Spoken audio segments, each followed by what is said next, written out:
the criteria Latifi needs to do to get re-signed, not get last. Oh, Spa's back, and lights out, and away we go. And Lewis Hamilton is halfway to space. Personally, go IndyCar over Williams. Yeah, basically. Grosjean Zhu? Guan Yu Zhou. Yeah. Zhou? No, Zhou Zhou Guan Guan Yu. Yu. I said that the first time. George was already sitting in that seat. Look, I don't agree with it, but you've asked a question. I'm trying to find a way to justify And I'm just it. trying to absolutely tear your answer apart. G'day, and welcome to Formula Bums. My name's Jacko. Andy's with me. It's been a little while. About, I don't know, 10 minutes since we did our last recording? No, 3 weeks from the last race, idiot. Oh, true, yeah. And we've had a break from the sport.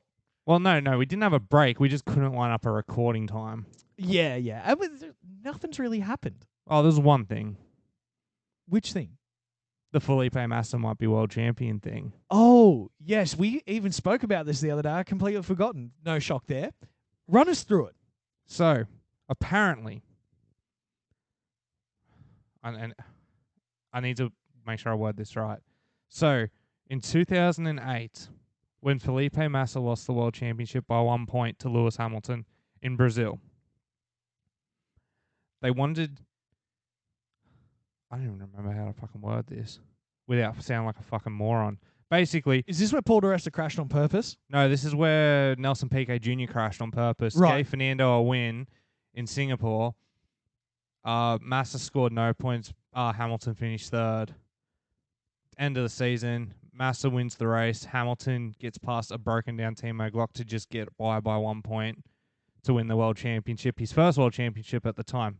Anyway, championship wraps up. After the championship prize giving ceremony happens, Basically, long story short, after Spygate comes out, there's no official appeal on the championship because the prize giving ceremony had happened. And Spygate came out like a year later. Fast forward to a few months ago. And Bernie Eccleston said that him and Max... Sorry, Bernie Eccleston's a lunatic. Him and Max Mosley apparently knew all along that Spygate had happened, Crashgate had happened, and they just didn't want to bring it up during the World Championship and take away from the championship fight. And those comments of what is now caused Felipe Massa to look into legal... Would you say legal? It's legal advice to see if he can sue to become world champion of 2008 and make Lewis Hamilton a 6-time world champion. There's a lot going on in this story. There is quite a lot. There's I had to really think about how I was wording it. There's a lot going on here. So, where do we even begin? Here's where we begin. We just leave it in the past with everything else, because if you bring up one world championship as you want to contest one, you can potentially contest all of them. Therefore, Max is a one-time world champion. Yeah, that's what my gut's telling me, and I'm a Max fan, so I don't want that to happen. No, but it just basically means you can contest every world championship at any point. If you had a contentious finish, all of a sudden, we've got precedent. Felipe got his X amount of years later. Why can't I get mine X amount of years later? Yeah, and it undermines, and this is going to sound bullshit because there is no integrity in F1, but it undermines the illusion of integrity that the FIA and the F1 and Liberty Media has any control over whatever the hell's going on. Yeah. It breaks that illusion. I feel bad for Felipe. Bernie Eccleston can't not be relevant. Like, he can't... I don't think he's ever dealt with the fact that he doesn't own F1 anymore. Yeah. So he's the one who sold it, so shut the fuck up. Yeah, like, honestly, Bernie, just shut up, man. Come on. Sit on your billions of dollars and stop stirring the pot for the love of... it's something. I'm pretty sure he's got like a fucking 25-year-old girlfriend too. Yeah. Probably. She's a genius too. I mean, Get that's that fucking money. I I mean, that's the big news. I have a piece of news to talk about. Oh, yeah? It's a sprint weekend this weekend. Ugh. Next. So they've changed the qualifying a little bit. And I don't like sprints. I don't think anyone likes sprints. No, I haven't seen anyone like sprints. I haven't liked sprints. This is a change in the right direction. No, it's not that they're getting rid of them. But I wish it was. That's the only direction they needed to take, was get rid of them. I wish it was. However, there is a new structure to not only the sprint qualifying, but race qualifying. Oh, God. And this comes from Chris Medland, and he's normally pretty damn good. Is he now? Yes. Friday qualifying sets the Sunday grid. So the main qualifying sets the grid for the race. What's the point of Saturday? Sprint qualifying. They're doing what's called the sprint shootout. So that is a reduced qualifying session. It has Q1, which is 12 minutes. Q2, which is 10 minutes. And Q3, which is 8 minutes, called the sprint shootout. Sets the sprint grid. It has mandatory tyres. So Q1 and Q2 are medium. Q3 has to be a soft. That's better. What's the point of the sprint then?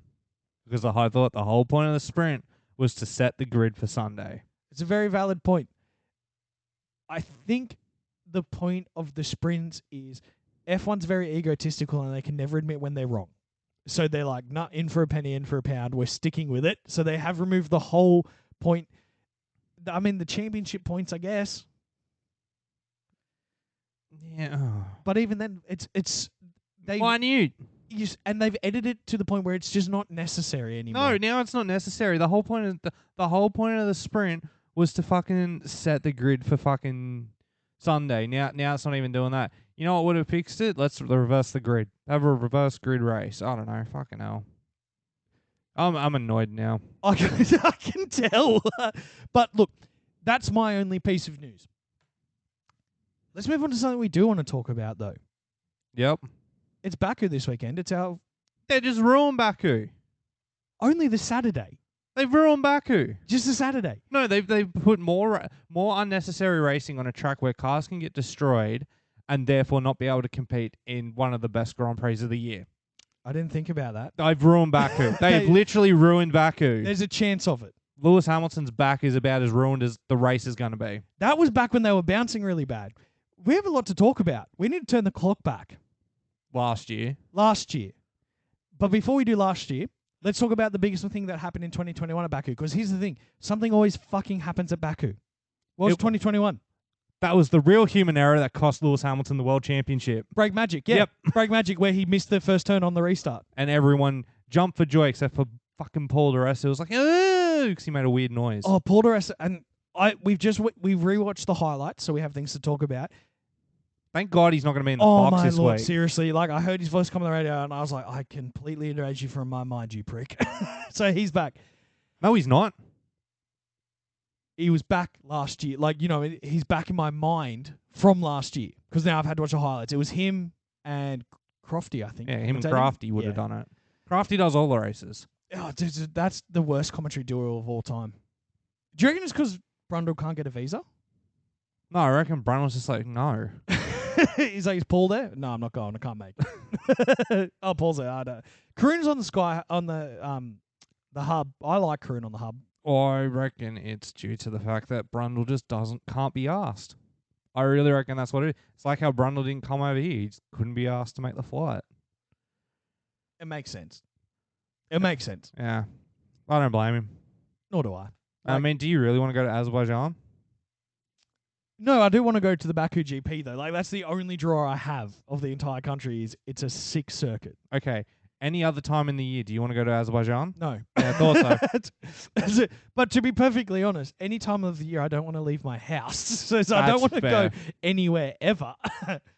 So whenever I take leave at work, people are like, oh, are you going on holidays? I'm like, no, I'm going to my house. And they're like, why? That's where all my shit is. Yeah. That's where all my stuff is. Unlike you, I am going on holiday this year and I have to fly to Japan. That's the worst part of it. I got to fly to Japan. Yeah. I'd be stuck in a tin can with other people for, I think it's 8 hours, the direct flight. I don't know. Renee sorted it all out for me. Yeah. Nice. Nice. And so- it's not the GP weekend, is it? No, but there's GPs over those weekends. Like I'm missing Austria and I'm missing Great Britain. And they're both really good. They're Yeah. both really good. Yeah, I didn't think about that when we booked these particular dates. But hey, you'll be in the Northern Hemisphere. You'll be able to watch them at a better time. That's not That's not how it works. That is not how it works, motherfucker. I'm on Perth time over in Japan. Is that better or worse for F1? It's 3 hours behind us, so it's 3 o'clock over there now. And it's 6 here. So that is better. You'd think so, but it's probably not. I mean, it's... I'm not going to be able to watch them. Won't be able to watch KO. Oh, true, yeah, because it's region locked. Which is why we need to talk about our sponsor, NordVPN. I'm kidding. They didn't fucking talk to us. I was going to say, I pay for ExpressVPN. I can't be sponsored by Nord. But if you're listening, Express, help a brother out. My boy needs to watch Max dominate 2 races. Yeah, how am I going to know when F1's on if I can't hear the Netherlands national anthem? I was going to say... So do you think we're going to hear that at 11 o'clock on Sunday night? We're going to hear the Netherlands national anthem playing? Yeah. Because it's a 9 p.m. race. Don't forget that. Yeah, it's fantastic. Yeah, it's one of the races we can watch at a decent hour. Well, Max won last year. Max will win this year. He'll win next year, and he'll keep winning until our car comes anywhere near the Red Bull. And chances are it's going to be Fernando. Because I'm still on the Fernando hype train. Speaking of Fernando... Are we talking about it? Man's my hero, if this is true. Yes. So we are absolutely talking about this. This is a rumor. It's a legend. When he was asked about it, he just winked at the camera, though. Man is rumored to be dating Taylor Swift. Do you know what, though? My hero. He comes out on top of this. Not only is he dating Taylor Swift, but when he breaks her heart, motherfucker gets an album written after him. You know what I mean? I hope for his Secret Santa this year, someone buys him her entire discography. Oh, goddamn. Or tickets to a Harry Styles show. If it's true and they do break up, Taylor should call her next album Life in the Fast Lane. Yeah, that's pretty good. That's pretty good. Hit me up, Tay-Tay. We'll produce it. We can produce music. I'll do it. You'll just sit in the background and be like, yeah, I'm working with Taylor Swift. Yes, I'll be like... I'll do all the work. I'll be like, so things didn't work out. Do you want to try someone not famous? That'd be me. Do you want it, baby? She's my whole pass. Renee's not here, is she? No, she's not. Oh, thank God. She's on her way home. Oh, thank God. That's why we're getting it out now. Yeah, I'm glad we're talking about it now. Big fans of Taylor Swift here.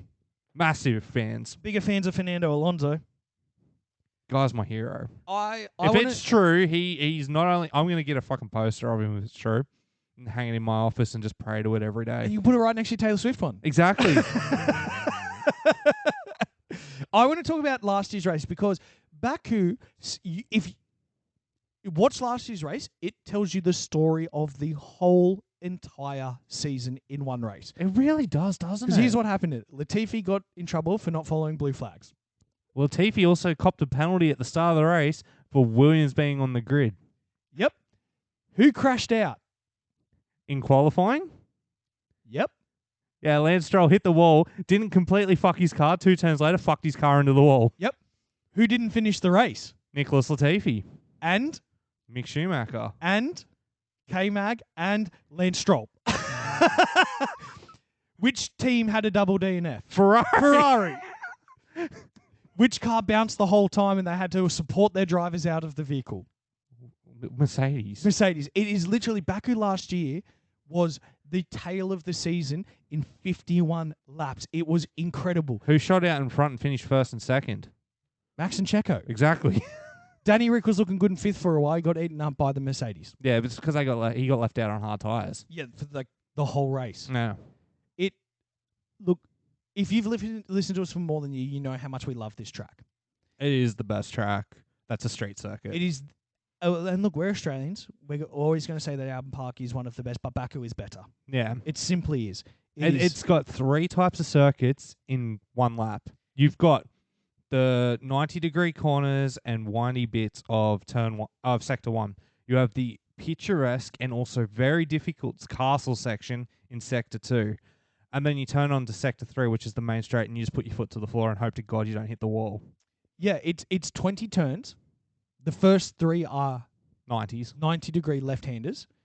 The castle section is absolutely brutal. I mean, some of the best have been into the castle. Charles Leclerc has done it twice. I am stupid. Yep. That's where the I am stupid comes from. Sector 3 is terrifying because while it is a massively long straight, it's not completely straight. Like there is a windy bit. There is a windy bit on the come down to it, and then a couple of quick left, right S's. All it flat out. Yeah. It's beautiful. everything happens. We've had brake magic. We had Danny take Max out years ago. We had Max and Lance's tyres go bang bang in 2021, nearly killing both of them. Yep. And Max kicking the shit out of his car because he was that pissed. We haven't seen it in a while, but I do miss the days of the steering wheel gets sent out one side of the car and it lands like 25 meters away from the car and he just puts the boot into it. Like that man, I like how he solves problems. Me too. I can't wait. I have missed Formula One the last couple of weeks. Yeah, it's been bullshit, and it's all because China can't get COVID under control. Like, let's be real. That is the reason why we have not had a race since Australia at the start of the month. It is what? This is race. This is race 4, round 4. Round 4. So we are now into the season proper. Yeah, and this weekend we're going to see some major upgrades, specifically from McLaren. This is the first of their 3 major upgrade packages to hope to get closer to the middle of the field. I can't remember exactly what it is, but do you see this happening? It's not working. No, I was about to ask you the same thing. Is this going to work? Fuck no. No, it's not going to work. It's not happening. It's not going to work for McLaren until they get that wind tunnel built, I guarantee you. Until that's done, we've got no hope. Maybe that's why they're so bad this year. They're like, look, we're not going to finish it this year, so come last so we get extra time when it is finished. Let's maybe play the game. We'll call it Wind Tunnel Gate. You heard it here first. And then Danny Ricciardo can sue and get a world championship. Another 20 million off them. Yeah. Do something, Danny. What do you think's going to happen this weekend? Max is going to win. Yep. And if it's not Max, it'll be Checo. And if it's not Checo, it's Fernando. It's one of the 3 Red Bull drivers. So Red Bulls have got it. Other than that, probably I want to say Dickhead shags it into the wall, but Dickhead's not racing this weekend. Let's see if he doesn't have a seat this year. No, I know he doesn't. But Lance is always good for one. Yeah, Lance is a dickhead. Carlos is also good for one. Well, I think Ferrari has a double DNF again. I think, and here's how I'm going to predict it happens. Okay, I am. Let's put the bets on. This is probably paying, I want to say, if I'm sports bet, I'm probably paying $5.50 for this. Charles is going to be the first one to retire. And Charles's brakes are just going to just fail. Okay. But not where you think. It's not into turn 1. It's into the castle section. Oh, we get... Please. He's going to say, I am stupid, and then we're going to hear finally on Ferrari go, data looks like brake fail, not your fault. Yeah, but it's not ours either, Charles. We want to make that very clear. Carlos, obviously, is the car behind Charles. Sees Charles go into the wall, just scrapes by. Carlos comes on the radio. What happened to Charles? I'm not like that guy on fucking YouTube who can do the voices. I've done an accent once on this show, and I've never attempted to do another one. I don't blame you. I don't know why I keep forcing myself to do it, but I think it's funny. Anyway. I'm having a good time. Old mate just goes, we are checking. And that's all Carlos hears for the next 15 laps. And then going into the last corner before the big straight, they say, lift and coast, your brakes have failed. Oh, no. At As 300. he's in the braking zone. No. Oh. Beforehand. So it's still safe for him to crash into the wall and not die. Okay, good. I'm not predicting death here. I'm predicting sad failures and depression. I mean, you could have just said you were predicting Ferrari, bro. Let's just save us some words here. Here's my crazy bet. Yeah. And I think Sportsbet would pay $1.10 on this. Does Lance hit Fernando again? Yes. Yeah. He's done it twice. 66% of the races this year, Lance has hit his teammate. I know. Lance is not a good driver, is he? No. And now he's in a rocket ship, so he's even more dangerous. Like, new torpedo. Could you imagine if Lance gets a back of the grid penalty and starting from 20th? I mean, going into turn 4, that's a death sentence for someone. that is such a weird thing to say when he's not making it past turn 1, motherfucker. Like, he's not going No. If he's starting 20th, he won't make it. He'll make it through turn 1 and turn 2 because those are relatively slow off the start. Turn 3, however, Turn 3, you've got that straight to build up some speed. Then he's a rocket ship into someone. He just needs a bit of a run up. Exactly, that's what I'm saying. And he gets that run up, and then he takes out 6 cars, including George, hopefully. Yeah, no, I think the Mercedes are going to do okay. Same as every week. There will be no change at the top of the table. It's going to be the usual suspects. Yeah. I wonder who they're going to have in commentary. What are we talking about? Yeah, so if you're listening to this, we just took like a 20-minute break to talk to Andy's partner, so we completely forgot where we're up to. So if in the edit this is just a dry cut, it's because we completely forgot what we were talking about before we hit pause. Yeah. Baku. It's a race in Azerbaijan. Oh, no. Here's what I said something about war crimes and we had to cut it. that's where it right. ended, yeah. Well, it's on about who's commentating, so I reckon it'll be Nico and Crafty. I think it's fantastic. I think it's a good idea. If you could get Jensen in there somewhere, that would be even better. Jensen's my favourite. How about we do this? We just put Jensen and Nico in there. It'd be the best. I'd probably be the most easily listenable race. Yeah. And, maybe some names get called right. Oh, dude. I mean, we're not much better, but we're not paid like $1 million to do it every day. We don't watch the race and try and call it as it happens. No, we are.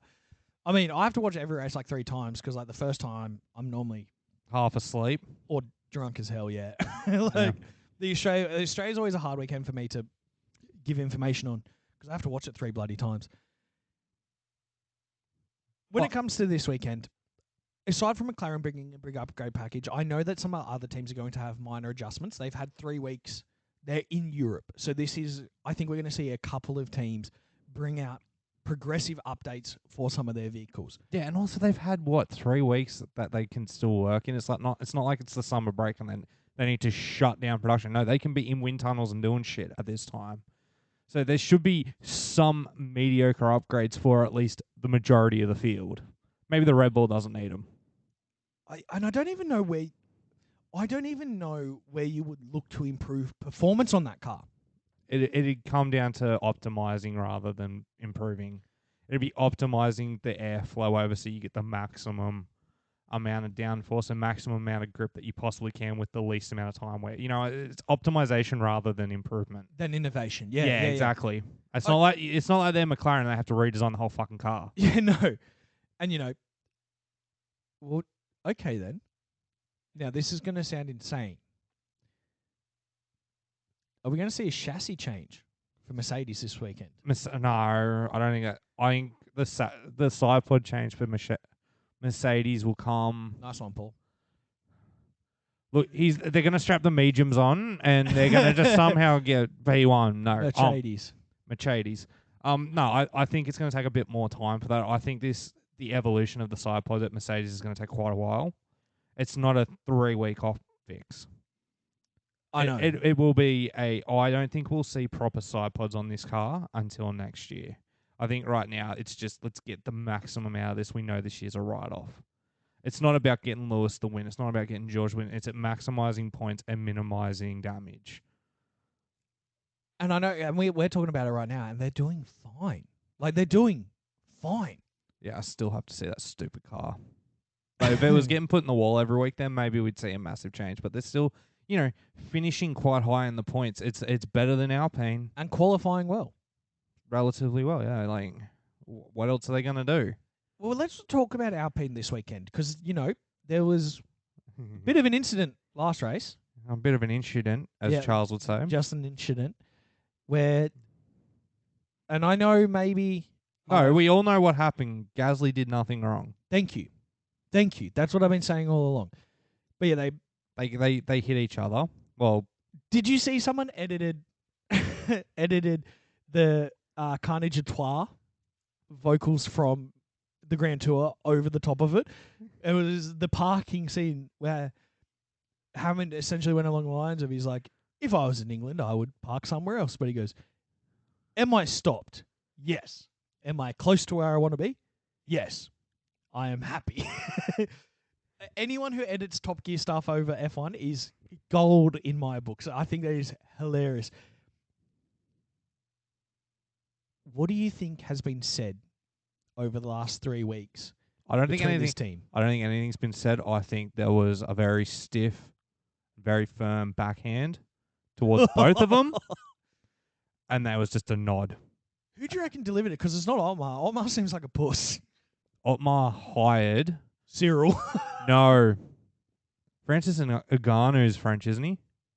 No, he's either from, I think he's Nigerian, Mozambique, or Cameroon. Either way, I would have hired Francis Ngannou to fucking smack the shit out of him. Oh, I don't even think he can reach that. Oh, no. Ocon's tall enough to cop one from him. He'd swing straight over Pierre's head. Get Volk in there to sort him out. Nah, Volk wouldn't go near him. Volk's too French. Aussie. Yeah, they're French. Volk would be like, no, where's Danny at? Then he go sink piss with Danny. I'm interested to see this race for Alpine, considering how devastating the Australian Grand Prix ended for those two. And, you know, in reality, neither of them were at direct fault. It was a horrible set of circumstances. But, you know, they ruined a really good weekend for that team. I think they're going to have the performance to do well here. I genuinely believe that Alpine, I think, not podium, but I'm going to go on a limb and say Pierre 5th in that about spot, and Ocon 6th or 7th. I think they can be comfortably if nothing goes wrong. It's Baku, something's going wrong. And even a couple of years ago, even in George Russell's first year, he hit a sewer grate and it exploded and it set off his fire extinguisher and it burned his bum. So, like, even when nothing happens, something still happens. I think if we're going to be realistic, let's think about it logically for once in our lives. I know it's really difficult. I was going to say, we've been recording for like 2 hours. Here's how the race is going to go. The Red Bulls clearly are just going to run away with it. Like, no doubt about that. Fernando gets himself to third and is pretty comfortable unless the Red Bulls blow up. He'll be stoked at third. He'll be like, yeah, it'll be awesome. Fourth place, probably one of the Mercedes, probably Woody. Fifth, I'm just going to say it, Lance is probably going to finish fifth unless he hits something. And if he's in fifth and hits something, probably going to be Lewis or Fernando or Woody. No, because Fernando's pissed off. He's 20 seconds ahead because he's better than the Mercedes. As he's getting lapped, he clips him. Then you'll have the two Alpines scrapping it out with who are the other guys that are in that Haas. No, I don't think Haas will do well. Haas are in the back. Alpha? No, they're terrible. Alpha? Romeo. No, I think they're in the back too. I don't think they're going to have a good weekend. It won't be McLaren. It's definitely. So then there'll be a 20-second gap. No, I think. No, I guess it's going to probably Nico and Albon. Because you, once again, forgot Williams. It's been a while since you've done that. I'm going home. Fuck this show. I don't want to do this anymore. You finally forgot Williams for the first time in like a year. Oh, wow. Yeah, I reckon it'd be, Hulk, Magnussen, Albon. I'll throw Yuki in there. Oh, that's another thing that happened last year. Yuki's wing broke and they taped it up as the FIA marshal was walking down to disqualify him. And they were just They're like, wrapping it on tape and going, go, go, go, go, go, go, go. He's coming. And you see him peel out as some big dude with a gut is standing there with a clipboard with murder in his eyes. What are you going to do? Disqualify me? You can't check it. Yeah, you can't inspect it. And that was our last pit stop, baby. I'll see you at the checkered flag. Yeah, like, I reckon... Yeah, I'll say Norris will do okay, but then the rest will just be in the back of the field, and if you're in the back of the field, probably crash. And then there's Ferrari in 19th and 20th double DNF. Yeah. So, yeah. Did not classify. They did not classify. They didn't make it past lap 30. What if, because it's something you brought up earlier, and I do think this is a possibility. What if neither Ferrari gets to start the main race because they both crash in the sprint? Can you imagine? Can you imagine a team in 2023 not being able to compete in a Grand Prix because they both bin it or something goes wrong? If there's a team to do it, it's fucking Ferrari. Please. I feel bad for Charles. I see how much he struggles, but Charles, please, you know how funny this is. Please, for the lols. Come on, man. You ain't gonna win anyway. So at least lose properly. You know what I'm saying? Don't waste your time in 7th, bro. You ain't finishing it. Just bin it in the sprint race. Go home for the week. Fuck. Imagine it's like, I'm just. Now I'm thinking about Monaco and how bad this is going to be for Ferrari in Monaco. Because last year was probably the pinnacle of Ferrari bad. there was a lot of bad at Monaco last year. How do they top? I know Monaco's a few weeks away, but how do they top that? Yeah, by not start. The only way is by not starting the race in question, because the sprint race, which goes for like 20 laps, goes horribly wrong. Oh. What are the odds on that? What are you taking? Sport bet's paying $2.20. That's pretty good odds, bro. I'd take it. And I don't even gamble. It's better than 2-up odds, bro. No shit. Anyway, that's what we think's going to happen at Azerbaijan, I'd say. There's not really much more to talk about. It's one of the better tracks. It's going to be fast. It's going to be fun. There's going to be crashes. Dickhead might shag it into the wall. He might not. F2 race there this year? Yeah, normally. There'll be some F2 races. That'll be cool. Maybe we'll cover that in a few weeks. And F3's unified, so if F3's running, it'll be there as well. And I think they kicked off their season in Australia. No, they did Bahrain. No, they were in Bahrain and Saudi too. So I don't know if F3 will be there. If F3 is also, I do have another piece of news. I know it's way out of order, but there was, and this is an important one too. It was in a European Formula category. So like Formula 4 or something. Yep. Any of those. It was open wheel racing, one-seaters.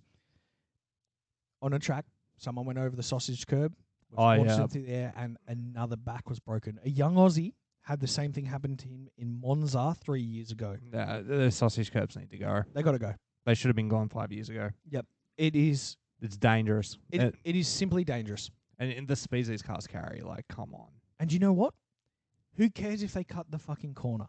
Give them 5 seconds. You know what I mean? Like, we have the mechanisms in place to not need those things. Definitely not. Or, put a different type of curb there. Just put the red and white rubble strip that will make them lose 3 seconds in the corner anyway. Make it a fucking gravel trap. Also bring back gravel. It's not there to slow them right down to a complete stop. It's there to slow them. Yep. Makes sense. Yeah. And I saw some people complaining after the Oz Grand Prix. About what? There's nothing to complain about except for the ending. There's that. But people being like, oh, see, now there's gravel all over the track. Good. Fuck yeah, good. Good. Let's see what these guys have got. The best thing that happened at the Oz Grand Prix was the fact that V8s had different rubber there, so it made it challenging for the drivers of all three Formula categories, you know what I mean? Like, and those guys were pelting it onto the grass, putting all sorts of shit on the track. The V8 should follow the F1 and just do that every race. It'd make it more better. Oh my God, that would be awesome. Well, because it's not the Australian V8 supercars anymore because Holden don't exist. So let's just bite the bullet and follow Formula 1. Make it the FIA V8 supercar world championship. But they get around Monaco. I think you know what? It'd make it more interesting. Because the cars might be more bigger, but you know what they can do? They can sustain more damage. They can sustain a lot more damage. So it means you can just... And you can drift them. You can go sideways around that hairpin. Imagine Shane Van Gisbergen just punching up the inside at the hairpin. Oh. Nah, this is my corner. Fuck off. Dude. Jack Smith ain't making it. He ain't making it. I'm saying it right now. He ain't making it. We've just fixed Monaco. They race V8s there instead. I can fix most motorsports by going, let the bogan Aussies and Kiwis with 500 horsepower V8s race instead. It'd be much better. No downforce. They were just like, this new generation, they were just like, no downforce this year. Yeah. Just figure it out, boys. Just put it in the wall. Who cares? But anyway, we're doing what we do whenever we run out of things to talk about, which is talk about a different sport. So let's wrap this bad boy up. Okay, well, before we wrap this up, I have a special present for you. Oh, what is it? Consider this an early birthday gift. Because your birthday's at the end of May, isn't it? Yeah, start of May, but yeah. Yeah, so... Oh, it's a Batman bag. I've always wanted one. You're not keeping the bag. You get to keep what's inside it. Okay. It's from me and my partner to you. I have no idea what this is. I've been saving this. Oh, no fucking way. No way. Get it open. Hold on. Get it open. I really want to see your face.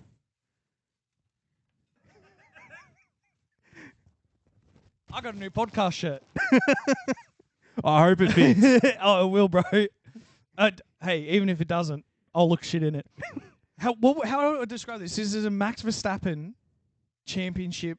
It's not a championship shirt. It's like a soccer jersey, like a Netherlands soccer jersey. That's sick. But it's a Red Bull shirt. You're a massive Max fan. You had no Max merch. I have no merch at all. Thank you so much. You now have a Andy Max. Hinrich. That's insane, man. I can't believe that.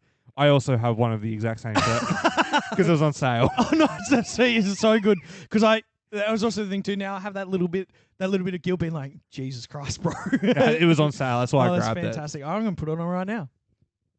Social media. do the outro, Andy. I'm getting changed. While Jack's getting changed, please follow us on all social media at Formula Bums on everything except Twitter because Jack's dumb and he put at Bums Formula because he thought it was. I don't even know if he thought it was funny or not, but that's what we are at Twitter. I think I made it when I was fucking high. Probably. Other than that, we'll be back next week with another episode of Formula Bums reviewing the Baku Grand Prix. Listen to our other show, Bums on the Bench, where we talk everything sport. Next week we're gonna have a very special episode because we went to the footy yesterday and we're gonna talk all about that trip.